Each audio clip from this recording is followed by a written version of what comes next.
ನಮಸ್ಕಾರ ಸ್ನೇಹಿತರೆ, ನಾನು ನಿಮ್ಮ ಮಿಥುನ್ ಒಂದು ನಿಮಗೆ ಸ್ವಾಗತ. ಇವತ್ತಿನ ಈ ಒಂದು ವಿಡಿಯೋದಲ್ಲಿ ನಾನು ನಿಮಗೆ ಲೈಟ್ನ ಯೂಸೇಜ್ ಯಾವ ರೀತಿ ಮಾಡಬೇಕಂತ ತಿಳಿಸ್ಕೊಡ್ತಾ ಇದ್ದೀನಿ. ಸೊ ಬನ್ನಿ ಇವತ್ತು ನೋಡೋಣ, ಸ್ಟಾರ್ಟ್ ಮಾಡೋಣ.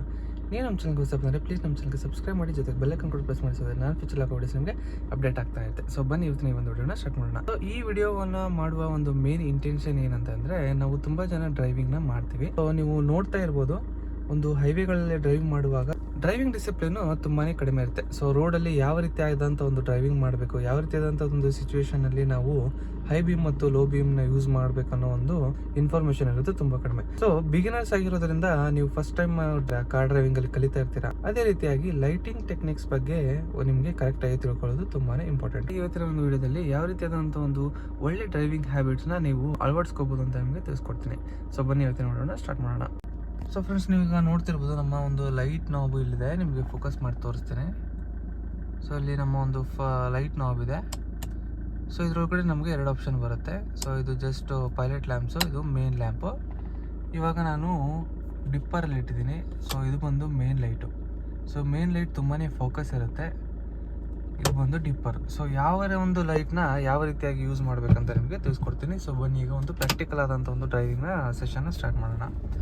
ಸೊ ಇವಾಗ ನಾವು ಸಿಟಿ ಲಿಮಿಟ್ಸಲ್ಲಿ ಓಡಿಸ್ತಾ ಇರ್ತೀವಿ. ಸೊ ಎರಡು ಮೇನ್ ಲೈಟ್ಸು ಯಾಕಂತಂದರೆ, ಒಂದು ಬಂದು ನಮಗೆ ಹೈವೇದಲ್ಲಿ ಯೂಸ್ ಮಾಡೋಕ್ಕೆ. ಸೊ ಯಾವಾಗ ನಾವು ಒಂದು ಹೈವೇದಲ್ಲಿ ಡ್ರೈವ್ ಮಾಡ್ತಾ ಇರ್ತೀವಿ, ಆವಾಗ ನಾವು ಹೈ ಬೀಮ್ನ ಯೂಸ್ ಮಾಡ್ತೀವಿ. ಅದೇ ರೀತಿಯಾಗಿ ನೀವು ನೋಡ್ತಿರ್ಬೋದು, ಈಗ ನಾನು ಸಿಟಿ ಲಿಮಿಟ್ಸಲ್ಲಿದ್ದೀನಿ. ಸೊ ಸಿಟಿ ಲಿಮಿಟ್ಸಲ್ಲಿ ಯಾವತ್ತಿದ್ರೂ ಲೋ ಬೀಮ್ನ ಯೂಸ್ ಮಾಡಬೇಕು.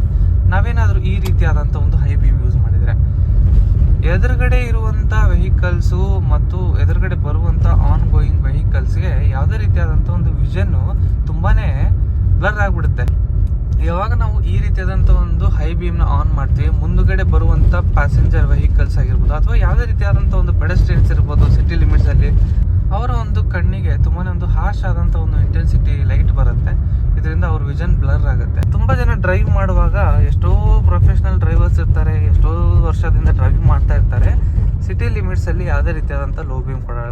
ಮುಂದೆಗಡೆ ಬರ್ತಾ ಇದ್ದಾರೆ, ಅವರು ಕೂಡ ಲೋ ಬೀಮಲ್ಲಿ ಬರ್ತಾ ಇದ್ದಾರೆ. ಸಪೋಸ್ ನಾನೇನಾದರೂ ಈ ರೀತಿಯಾದಂಥ ಒಂದು ಹೈ ಬೀಮ್ ಇಟ್ಟರೆ ಅವ್ರಿಗೆ ವಿಸಿಬಿಲಿಟಿಯಲ್ಲಿ ತುಂಬಾ ಪ್ರಾಬ್ಲಮ್ ಇರುತ್ತೆ. ಸೊ ಅದಕ್ಕೋಸ್ಕರ ಯಾವಾಗಾದರೂ ಒಂದು ಆನ್ ಕಮ್ಮಿಂಗ್ ವೆಹಿಕಲ್ಸ್ ಬರ್ತಾ ಇದ್ರೆ ಅಥವಾ ಪೆಡೆಸ್ಟ್ರಿಯನ್ಸ್ ಬರ್ತಾ ಇದ್ರೆ, ಬೈಕೇ ಆಗಿರಲಿ, ಕಾರೇ ಆಗಿರಲಿ, ಯಾವುದೇ ಒಂದು ಗಾಡಿಗಳಾಗಿರಲಿ, ನಾವು ಲೋ ಬೀಮನ್ನು ಯೂಸ್ ಮಾಡಬೇಕು. ಲೈಟಿಂಗಲ್ಲಿ ತುಂಬಾ ಪ್ರಾಬ್ಲಮ್ ಇರೋದ್ರಿಂದ ನೀವು ಹೆಚ್ಚಾಗಿ ನೋಡ್ತಾ ಇರ್ಬೋದು, ಡಿವೈಡರ್ಗಳಲ್ಲಿ ಏನಿರುತ್ತೆ ಅಲ್ಲೆಲ್ಲ ಗಿಡಗಳನ್ನ ನೆಟ್ಟಿರ್ತಾರೆ. ಸೊ ಅದರ ಒಂದು ಮೇನ್ ರೀಸನ್ ಏನಂತಂದರೆ, ಎರಡು ಲೇನ್ ಇರುತ್ತೆ. ಆ ಲೇನ್ಗಳಲ್ಲಿ ಇರೋ ವೆಹಿಕಲ್ ಲೈಟು ಇನ್ನೊಂದು ಲೇನ್ ಮೇಲೆ ಬೀಳಬಾರ್ದು. ಸೊ ಡ್ರೈವಿಂಗಲ್ಲಿ ಬೇರೆ ಲೇನ್ಸ್ನವರಿಗೆ ತೊಂದರೆ ಆಗಬಾರ್ದು ಆನ್ ಕಮ್ಮಿಂಗ್ ವೆಹಿಕಲ್ಸಿಂದ.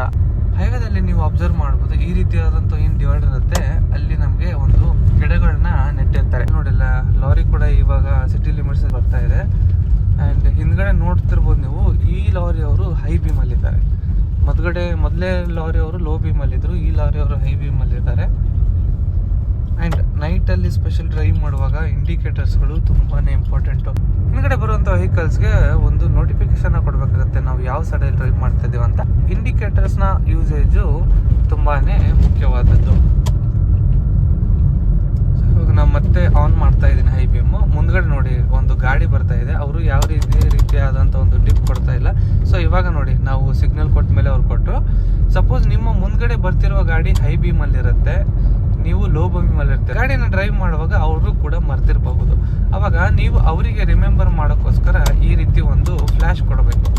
ಈ ರೀತಿಯಾದಂಥ ಒಂದು ಫ್ಲ್ಯಾಶ್ ಕೊಟ್ಟರೆ ಅವ್ರಿಗೆ ಅರ್ಥ ಆಗುತ್ತೆ. ಏನು ಅರ್ಥ ಆಗುತ್ತೆ ಅಂತಂದರೆ, ನಾನು ನನ್ನ ಗಾಡಿಯ ಒಂದು ಹೈ ಬೀಮ್ನ ಆನ್ ಮಾಡಿದ್ದೀನಿ, ಇದರಿಂದ ಎದುರುಗಡೆ ಅವ್ರಿಗೆ ನನಗೆ ಡಿಪ್ ಕೊಡಿ ಅಂತ ಒಂದು ಸಿಗ್ನಲ್ ಮಾಡ್ತಿದಾರಂತ ಅವ್ರಿಗೂ ಕೂಡ ಒಂದು ಗೊತ್ತಾಗುತ್ತೆ. ಸೊ ಮುಂದ್ಗಡೆ ಬರೋ ಗಾಡಿ ಏನಾದರೂ ನಿಮಗೆ ಹೈ ಬೀಮಲ್ಲಿ ಅನಿಸಿದರೆ ಈ ರೀತಿಯಾದಂಥ ಒಂದು ಡಿಪ್ನ ನೀವು ಕೊಡ್ಬೋದು. ನಾನು ಆಗಲೇ ತಿಳಿಸ್ಕೊಟ್ಟಂಗೆ ಇಂಡಿಕೇಟರ್ಸ್ ಹಾಕೋದು ತುಂಬಾ ಇಂಪಾರ್ಟೆಂಟು. ಹೈ ಬೀಮ್ ಮತ್ತು ಲೋ ಬೀಮ್ ಬಗ್ಗೆ ಸ್ವಿಚ್ ಮಾಡೋದ್ರಿಂದ ಏನೇನು ಅಡ್ವಾಂಟೇಜಸ್ ಇದೆ ಅಂತ ತಿಳ್ಕೊಳ್ಳೋಣ. ನಾವೇನಾದರೂ ಹೈ ಬೀಮಲ್ಲೇ ಡ್ರೈವ್ ಮಾಡಿದರೆ ಮುಂದ್ಗಡೆ ಬರೋ ವೆಹಿಕಲ್ಸ್ಗೆ ಒಂದು ಜಡ್ಜ್ಮೆಂಟ್ ಸಿಗಲ್ಲ. 4 ಲೇನ್ ರೋಡಲ್ಲಿ ಏನಾಗುತ್ತೆ, ಸಪ್ರೇಟ್ ನಮಗೆ ಲೇನ್ಸ್ ಇರುತ್ತೆ. ಅದೇ ಒಂದು ಸಿಂಗಲ್ ರೋಡು ಅಂದರೆ ಒಂದು ವೇ ಹೋಗೋಕ್ಕೆ ಒಂದು ವೇ ಬರೋಕ್ಕೆ, ಆ ರೀತಿಯಾದಂಥ ಸಿಚುವೇಶನ್ಸಲ್ಲಿ ನಮಗೆ ಯಾವುದೇ ರೀತಿಯಾದಂಥ ಪ್ರಾಪರ್ ಜಡ್ಜ್ಮೆಂಟ್ ಇರೋದಿಲ್ಲ. ಒಂದು ಲೇನ್ನ ಒಂದು ಕರೆಕ್ಟಾಗಿ ತಿಳ್ಕೊಳ್ಳೋಕ್ಕೋಸ್ಕರ ರೋಡ್ ಸೈಡ್ಗಳಲ್ಲಿ ಈ ರೀತಿಯಾದಂಥ ಒಂದು ರಿಫ್ಲೆಕ್ಟರ್ಗಳು ಕೂಡ ಇರುತ್ತೆ. ಇವಾಗ ನೋಡಿ, ನಾನು ಹೈ ಬೀಮ್ನ ಆನ್ ಮಾಡ್ತಾ ಇದ್ದೀನಿ. ಯಾವ ರೀತಿಯಾದಂಥ ಒಂದು ಲೈಟ್ ಇದೆ, ಇಮ್ಯಾಜಿನ್ ಮಾಡ್ಕೊಳ್ಳಿ, ನೀವು ಬರ್ತಾ ಇರ್ತೀರಾ, ನಿಮಗೆ ಸಡನ್ನಾಗಿ ಎದುರುಗಡೆ ಒಂದು ಹಾರ್ಶ್ ಆದಂಥ ಒಂದು ಲೈಟು ಅಥವಾ ನಿಮಗೆ ಏನಾದರೂ ಒಂದು ಟಾರ್ಚ್ನ ಹಿಡಿದ್ರೆ ಯಾವ ರೀತಿ ಆದಂಥ ಒಂದು ಫೀಲ್ ಆಗುತ್ತೆ. ಸೊ ಅದಕ್ಕೋಸ್ಕರ ಇದು ಒಂದು ತುಂಬಾ ಬೇಸಿಕ್ ಆದಂಥ ಒಂದು ಇನ್ಫಾರ್ಮೇಷನು.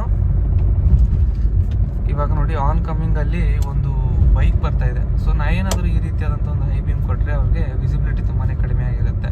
ಇಂಥ ಪ್ರಾಬ್ಲಮ್ಸ್ ಅವಾಯ್ಡ್ ಮಾಡೋಕ್ಕೆ ನಾವು ಸಿಸ್ಟಮೆಟಿಕ್ ಆದಂಥ ಒಂದು ಡಿಸಿಪ್ಲಿನ್ನ ಕಲ್ಕೊಳ್ಬೇಕು. ನೋಡಿದ್ರೆ ಫ್ರೆಂಡ್ಸ್, ಇವತ್ತಿನ ಈ ಒಂದು ವಿಡಿಯೋದಲ್ಲಿ ನಾನು ನಿಮಗೆ ಯಾವ ರೀತಿಯಾದಂಥ ಒಂದು ಲೈಟಿಂಗ್ ಟೆಕ್ನಿಕ್ಸ್ನ ಯೂಸ್ ಮಾಡಬೇಕು, ಹೈ ಬೀಮ್ ಅಂದರೆ ಏನು ಮತ್ತು ಲೋ ಬೀಮ್ ಅಂದರೆ ಏನು, ಅದ್ರ ಜೊತೆಗೆ ಯಾವೊಂದು ಸಿಚುವೇಶನ್ಸಲ್ಲಿ ನಾವು high beam low beam use ಮಾಡ್ತೀವಿ. ಎದುರುಗಡೆ ಆದಂಥ ವ್ಯಕ್ತಿ ಒಂದು ಹೈ ಬೀಮಲ್ಲಿ ಇದ್ದಾಗ ಈ ರೀತಿ ಫ್ಲ್ಯಾಶ್ ಕೊಟ್ಟು ನಾವು ಅವರಿಗೆ ನೀವು ಹೈ ಬೀಮಲ್ಲಿದ್ದೀರಾ, ನನಗೆ ವಿಸಿಬಿಲಿಟಿ ಕಡಿಮೆ ಇದೆ, ಲೋ ಬೀಮನ್ನು ಹಾಕಿ ಅಂತ ಒಂದು ರಿಕ್ವೆಸ್ಟ್ ಕೂಡ ಮಾಡಬೇಕಂತ ನಿಮಗೆ ತಿಳಿಸ್ಕೊಟ್ಟೆ. ಇವತ್ತಿನ ಈ ವಿಡಿಯೋ ನಿಮಗೆ ಇಷ್ಟ ಆಗಿದ್ರೆ ಪ್ಲೀಸ್ ಈ ವಿಡಿಯೋಕ್ಕೆ ಒಂದು ಲೈಕ್ ಮಾಡಿ, ಹಾಗಾದ್ರೆ ನಮ್ಮ ಚಾನಲ್ಗೆ ಸಬ್ಸ್ಕ್ರೈಬ್ ಮಾಡಿ. ಇದೇ ರೀತಿಯಾದಂಥ ಒಂದು ಇಂಟ್ರೆಸ್ಟಿಂಗ್ ಕಂಟೆಂಟ್ಗೆ ನಮ್ಮ ಚಾನಲ್ಗೆ ಸಬ್ಸ್ಕ್ರೈಬ್ ಮಾಡಿ. So thank you so much guys. ಈ ವಿಡಿಯೋ ನೋಡೋದಕ್ಕೆ ಮತ್ತೆ ಒಂದು ಹೊಸ ವಿಡಿಯೋದಲ್ಲಿ ನಿಮ್ಮ ಜೊತೆ ಸಿಗ್ತೇನೆ. ತುಂಬ ಧನ್ಯವಾದಗಳು.